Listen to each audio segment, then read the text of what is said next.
the biggest opener in years for the Jackets. Last year, the opener was huge, taking on Florida State in Ireland, but that did not give the Jackets national notoriety or respect. A win tonight would do those things, and there are some numbers we'll have to go over and look at. Max Chadwick from Pro Football Focus, he broke down Haynes King's numbers last year, and he broke down what Haynes King did against zone coverage and man coverage. And Haynes King's passing grade from Pro Football Focus was 54.1 against man-to-man coverage, which had him 126th in the nation. So he didn't like the man coverage. He had an 87.7 passing grade against zone. So that put him 5th in the country as far as a guy who could chop up a zone defense. So what did Colorado do last year? Colorado had the 4th most man coverage calls in the country. Yeah, that's what you do when Travis Hunter's on one side of the football. Okay. You can man up on anybody. He's not there anymore. And I don't know who is playing cornerback for him, but I can't imagine they're the quality player that Travis Hunter is. With that said, Dion and the guys they have, they understand what they want to run and what their players are capable of. They got 3 Gold Jackets coaching those kids up over there, including Kevin Mathis, my former teammate, played cornerback in the NFL for a long time, coaching their cornerbacks as well.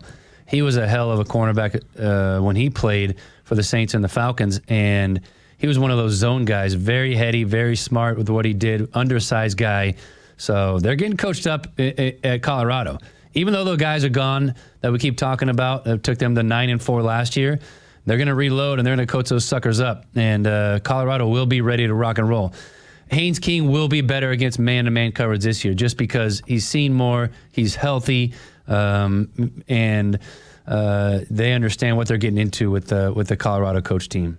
Well, I think it's about what the offense looks like and, figuring out how potent you can be, because the trick for them, I think, will be being consistent. The up and down that we've seen over the years, a lot of it due to injury last year with Haynes King, but being a consistent team somewhere, and because your strength is on the offense, you should be consistent. And Brent Key certainly taking his time with his offensive line and getting the coaching in that he would like. They should have something that they do on a regular basis, and hopefully that score points and, figure out how to score points early where they can put some teams maybe behind the 8 ball and then loosen up, letting their defense play a little freer to make them a little bit more potent. Yeah, I would like Georgia Tech to get the ball first, but I think the bread and butter is not going to be throwing the football. It's going to be running the ball. It's Jamal Haynes. It's Haynes King in the quarterback run game. It's use your offensive line. It's lean on people. Go to the identity of who your coach is. What does Buster Faulkner do great? It's window dressing, it's motions, it's confusion, and then pop one in the run game. So the thing with Colorado, and talking about the run game, if they do play heavy man, what can you do with your safeties? You can bring them down and have them really involved in the run game. So you're going to have to be able to throw the football to loosen them up a little bit, because if you can't throw the football and you complete, or you have a 54 rating, whatever that information was you gave us, as opposed to 87 against man-to-man, they will continue to bring guys in the box and try to stop your run and let their cornerbacks match up against your receivers that are out there. So somebody's going to have to make a play at some point to loosen them up. And you have to keep them honest. But do they have the ability to play man the way they did last year without Travis Hunter? I get it. They're going to be coached good. They've got Dion. They've got your guy, Kevin Mathis. All that great. You lost a generational talent. He literally took away half the field, which you haven't seen in college football in a long time. Teams were afraid to throw his way. It allows you to do different things creatively on the defensive side. You don't have that now. We're making a big deal out of that. Well, it is a big deal. He got drafted second overall for a reason, Coach. Please have some faith in me. I do, but not in your defensive backs.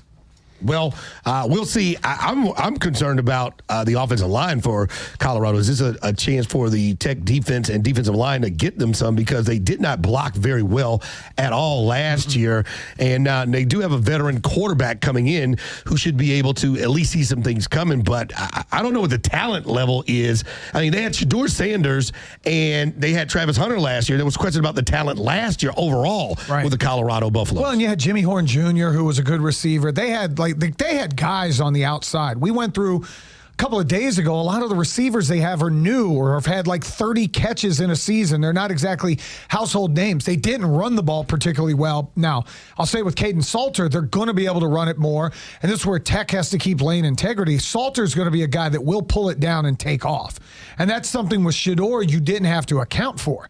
He wasn't going to run, even though I thought there were times he could run more a season ago. For Tech, I'm also fascinated what you're doing defensively, because Tyler Santucci was a confusing defensive coordinator. Think about what he did just in the opener a year ago. He made DJ Uiagalelei look like he shouldn't have been playing quarterback, and he really shouldn't be playing quarterback because he wasn't good.